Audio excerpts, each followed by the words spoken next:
Hey, what's going on, everybody? Welcome. Today is Fri-Yay. It is July 21st, 2023. My name is Jeremy. This is my first cup.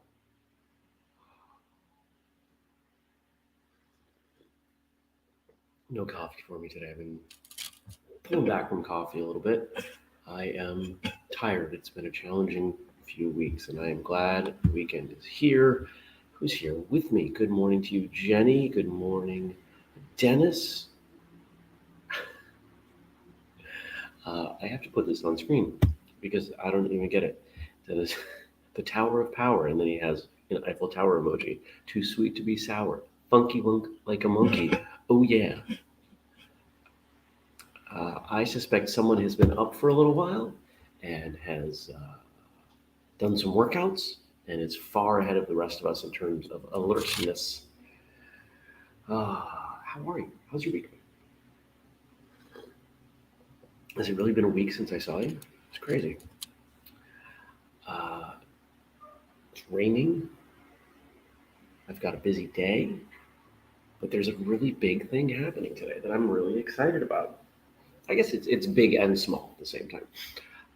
I am off. Good morning, Nathan. To pay the venue for where I will be hosting my martial arts class. That happens late morning, early afternoon, be right around lunchtime. And I'm pumped. I'm pumped for it. Jenny says, why, yes, I have been up and working out. How did you know? Oh, I guess you meant Dennis Campo. I assumed you had been up and working out because that is your routine, at least that I know of. So I'm excited to start teaching classes. And yeah. I don't know how much you guys follow me personally on social media, but the reels, the videos that have been going out primarily on Instagram, but also on TikTok, you can follow me on either platform at Jeremy Lesniak, have been getting some attention.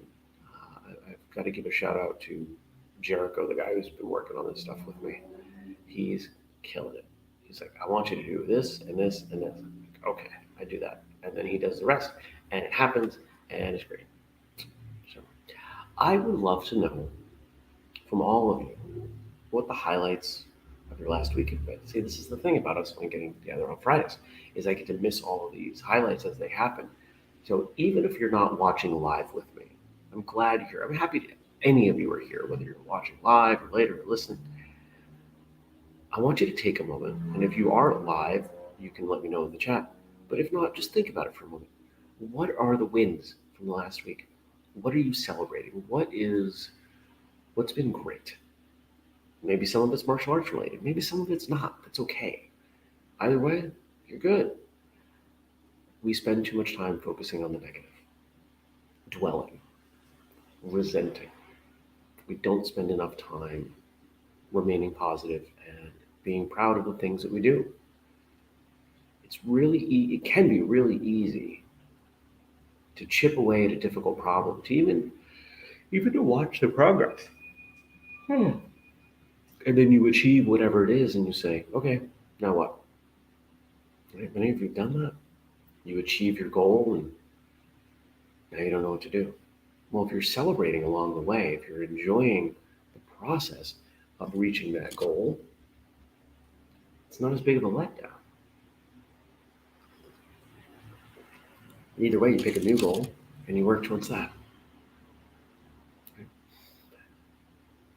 What are some of mine this week? Surviving. It's been a challenging week. Not been sleeping well.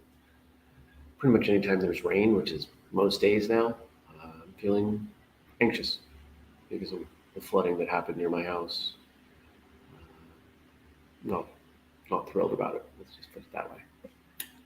So, this weekend, what is happening this weekend? Helping a friend move. Vermont Brewers Fest is this weekend, which involved me tasting a bunch of different beers, so I'm excited. What else? Some comedy club things happening. There's a barbecue on Sunday, and miraculously the weather says it's going to be good. Probably go to. There's some improv stuff this weekend. I may go to that. Good morning, Frank. Frank is here. And I think tonight's plan is to sleep.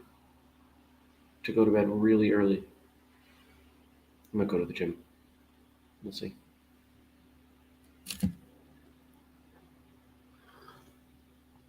I think my highlight from this week were the recordings on Tuesday. Did 3 episodes. We were supposed to do 4. Somebody had bad internet. We'll reschedule. It's fine. But the 3 that we recorded, another 3 great episodes. Eventually, I'm going to have to start taking credit for these being going well.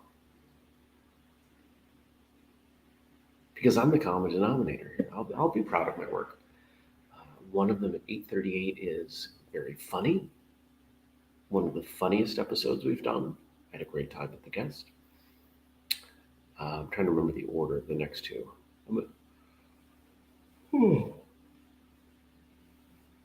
8:40 has kind of a heavy story mixed in with some other stuff. And 8:42 is the student and business partner of someone else who's been on the show. And we had a great conversation.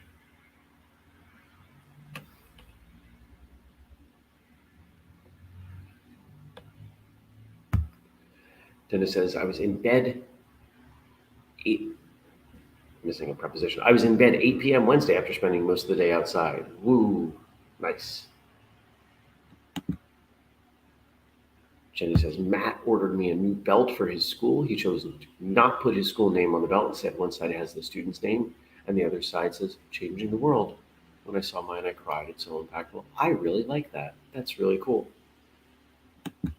Nice. Nice. I've got to say, prior to seeing what Kitaro could do, I didn't see embellishing a belt as a big deal. I saw it as utilitarian. Depending on whatever your school does, maybe you put your name, maybe there's Japanese, Korean, Chinese, etc. characters, maybe a logo, maybe some stripes. That's all I saw. But now that I've seen what you can do, and now that I've seen the creativity some people are putting into these belts, my opinion on belts is changing.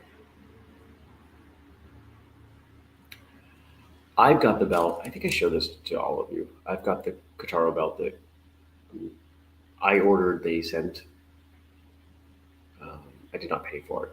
A little bit as part of our promotional efforts for them, and it's been going back and forth from the washer to the dryer because I'm trying to soften it up a bit more, and I want to see how it holds up and everything. Well, first off, it's holding up beautifully. There's no issues with it, and secondly, it's not really softening, so I'm not quite sure what to do. Yeah, I like a belt that has no shape to it. It just kind of gravity just does whatever it wants with it.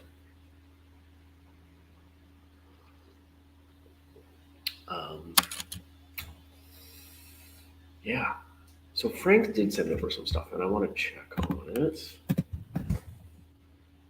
Put it up on the screen.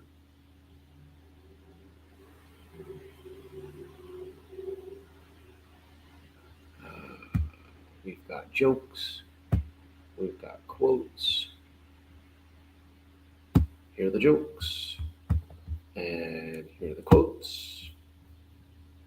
And let's start Thank you as always to Frank for all that you do. Thank you to Josh for our theme song and to Denise for the audio. Frank says he almost forgot. It's, and let me take a moment with this because this is something that we've talked about quite a bit. The routine, right? This has been one of my biggest concerns in moving this to a Friday only show is it changes the routine. It breaks the routine. It's a lot more difficult to remember to do something once a day than to remember to do it every day. All right, where are we? Here we are. Is there a better version? There we go. You might be able to read that. All right, the jokes for Fun Day Friday. Yesterday was Moon Day. Did you hear about the restaurant that opened on the moon? It had great food, but no atmosphere. Two blondes are walking, and one asks, which is closer, the moon or Florida? The other responds, duh, can you see Florida? What did Neil Armstrong say when no one laughed at his moon jokes? I guess you had to be there. These are solid. Hi, I'm Buzz Aldrin, second man to walk on the moon. Neil before me.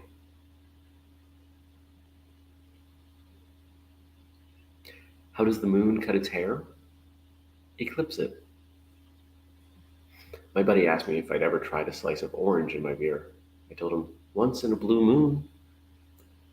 Blue Moon is a decent beer. And also adding citrus to most beers makes it better. I've recently started adding salt to Coors Light as an electrolyte drink because the water carb ratio is actually not that bad.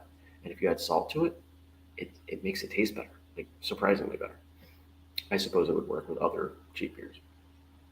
My neighbor claims he took a photo of a flea on the moon. Never mind, it's just a lunatic.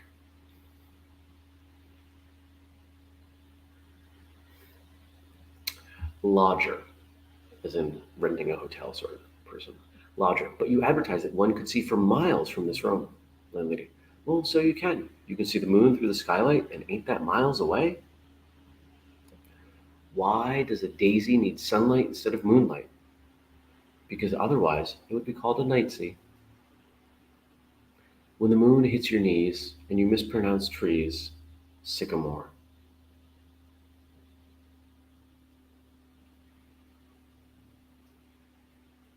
I don't get it.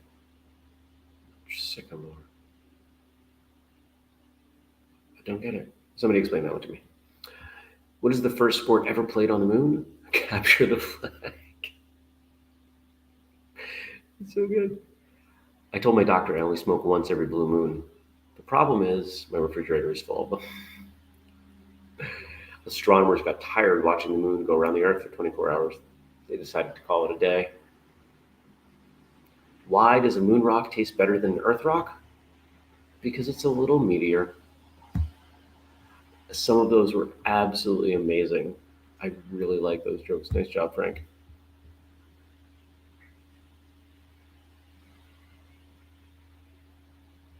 Okay. Sycamore. Like it's amore. Okay, I get it. Jenny says that's the first time I've ever heard anyone refer to a beer as an electrolyte drink. You know, if you pull the alcohol out of it, the carb ratio is actually not bad. Tiny bit of protein in most beer, which there's a ratio you're looking for in there, and then yeah. So if you're a beer drinker, don't be afraid to give that a shot.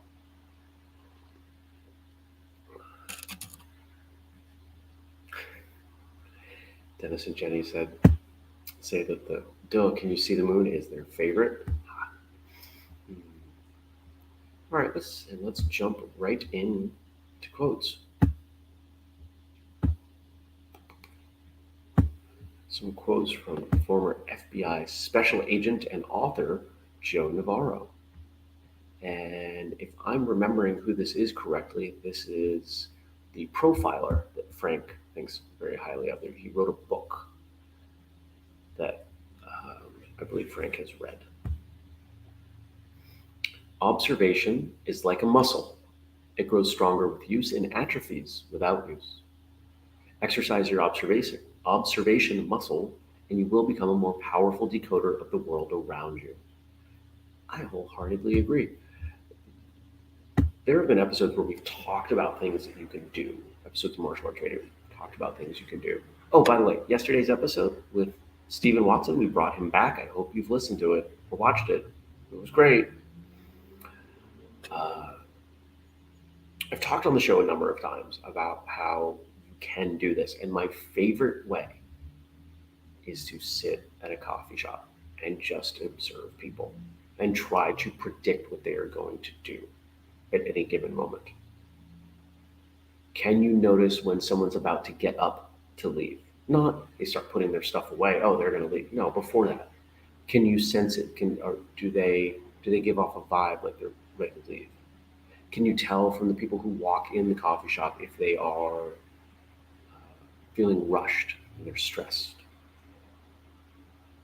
Most people who have been driving for a little while have the skill to notice, you know what, I think that car is going to pull out in front of me. I think they're going to, break the rules of the road. You notice it. You notice it ahead of time. And sometimes you don't even know why you do. You just get a feeling and you trust that feeling. The more you can build that muscle, the less you have to use your physical self-defense skills because you've avoided the problems.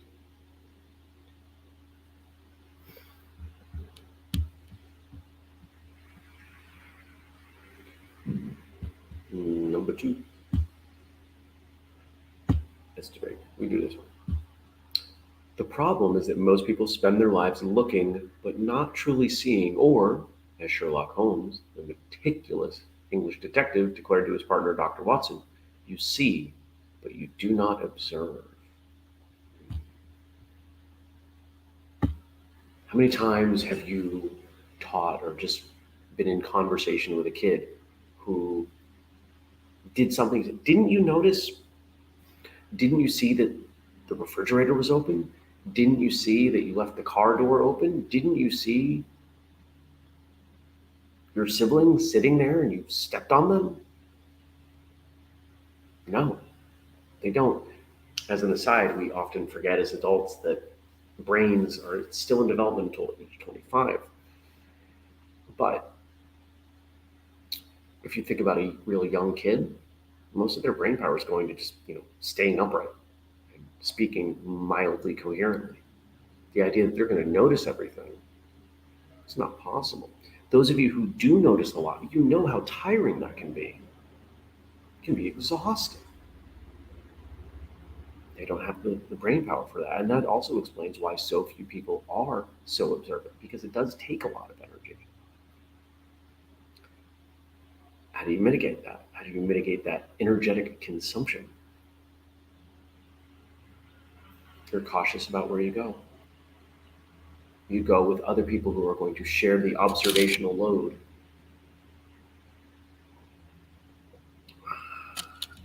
It's the same reason so many of us have the instinct to put our back to a wall if we go to a restaurant.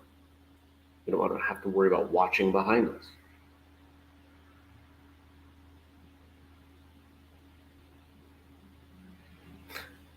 Jenny says, I'm 42 and I still don't observe sometimes. Well, there's always too much to observe. You're never going to see everything. But from training this skill set, you can learn where to look, what to notice. Frank asked me earlier, where am I? I stayed over at a friend's. I'm in Burlington. And I stayed over because a number of us went out to have drinks after we played baseball. I haven't played baseball in 30 years. It's been a very long time. Strangely enough, and this I think kind of bears mentioning, I'm better at it than I was then. And I chalk that up to martial arts skills. I was like, oh, there's the ball. But what I noticed in playing when I was in the field, I was able to pick up, based on a lot of subtleties, where that ball was likely to go. And I had enough opportunity to notice it, not that we were any of us very good, but the ball was hit enough. I was like, okay, it's going to go this way. It's going to go over here. It's going to go here. And I was adjusting based on that. Now, of course, if you watch professional baseball, they do a really good job of that. I was not doing a great job of that, but I had an idea.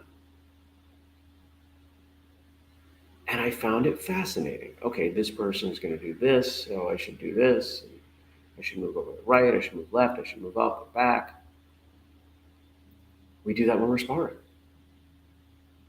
But the difference was this wasn't happening while someone was trying to kick me in the face, and it wasn't happening at speed. I had the opportunity to approach it slowly and with intention. And I think that there's something there. I suspect, as I was falling asleep, I was thinking about this because, yes, I think about this stuff constantly. I was imagining, for those of you who've been to All In Weekend, imagine that we had sessions that were outside in that great space, and they involved playing sports. What would you get from baseball? Okay, where's the ball going to go? How do I orient myself? How do I set my teammates up? When you're batting, of course, it's vision, it's hand-eye coordination. What if it was basketball? And now you're playing defense. Now you're trying to prevent people from getting to the ball or getting to the hoop.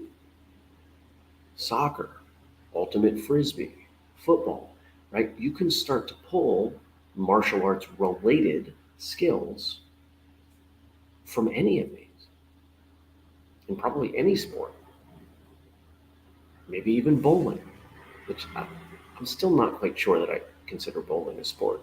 It's an activity. Just like golf, I'm not sure that I consider golf a sport. It's an activity.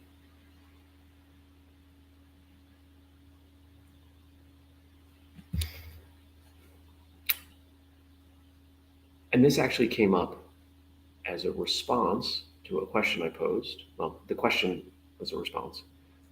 I asked yesterday on Instagram, ask me some questions, ask me some sparring questions. And somebody wrote in, actually, it was Victor, many of you know Victor, asked, what are some I might be getting it wrong, non-martial arts skills that can be developed for sparring? And that kind of got my mind turning. That's probably why I noticed playing baseball last night. Think about all these, we can call them soft skills in relation to martial arts: footwork, seeing, right?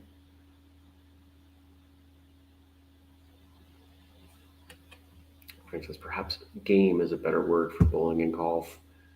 It could be. I think some people find game to be a disrespectful term, and I don't mean it that way.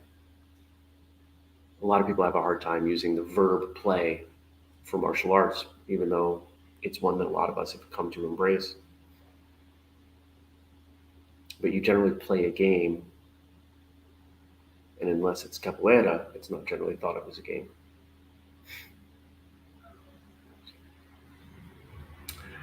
Jenny writes in, strategic planning reminds me of my days working in the lab. I was responsible for workflow. I had to know where the work was, when it was going to be at different stages of the process, who will be working, etc., and make a plan to move the work through the process as efficiently as possible. It was a game for me. And I suspect that you had contingencies because certain people were prone to work at maybe faster, but probably slower pace than they thought they were going to.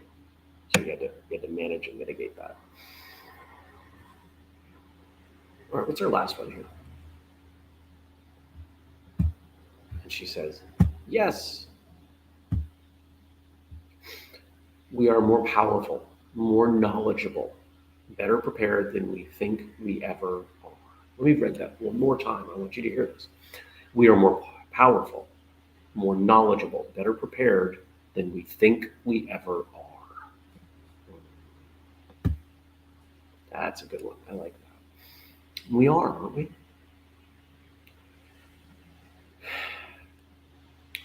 We have this habit, we've talked about this, of overthinking our own individual importance to the world, to the universe, to our species.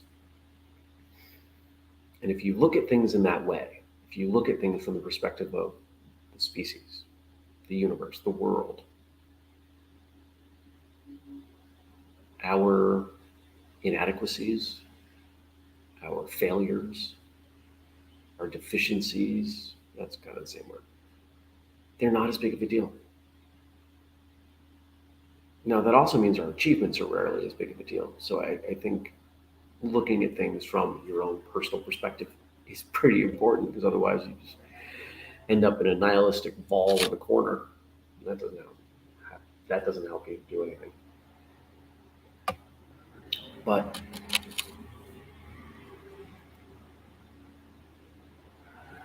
if you think of it from this kind of broader perspective, you're not dead yet. You managed to get this far without dying, probably without any catastrophic physical harm, probably without causing someone else catastrophic physical harm. You probably had few, if any, days where you were starving.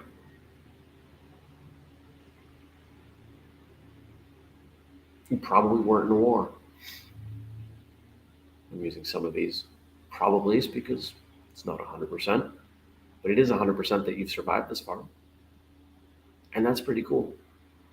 And if you ask people, I bet if we were to come up with some study, some poll, I guess better, do you think you are adequately prepared to survive in today's world?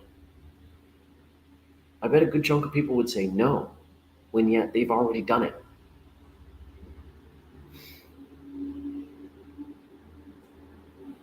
How often have you heard someone say, I can't do this, when they've already done it? I can't do this. You just did. Well, yeah, but you did.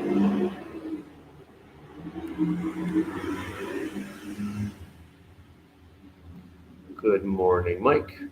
Would love to have you.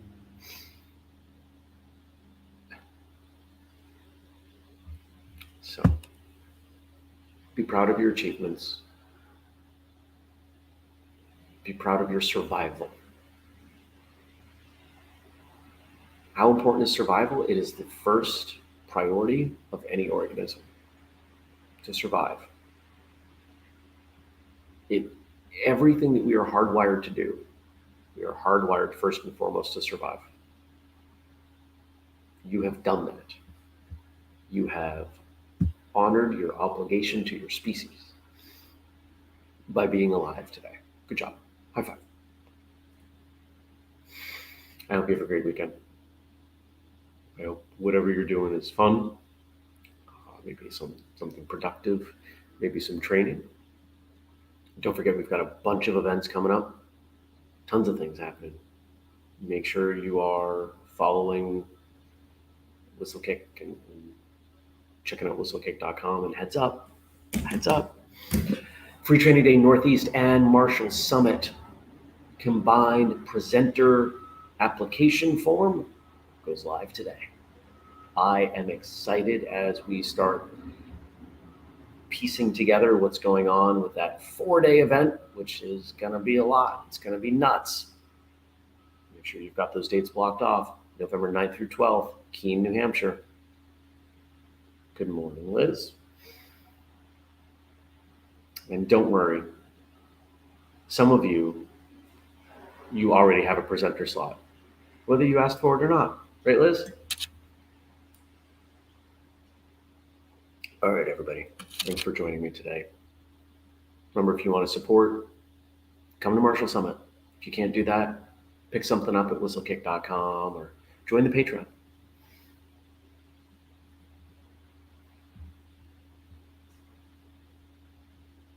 We're going to end with Jenny's comment here.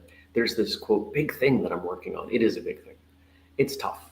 I'm fighting to climb a mountain. When it's over, I'll look back to see just how tall the mountain was and be proud. I refuse to complain that the mountain wasn't tall enough. There you go. Thanks for joining me, everybody. Be well, and I will see you back here next Friday. Take care. Peace.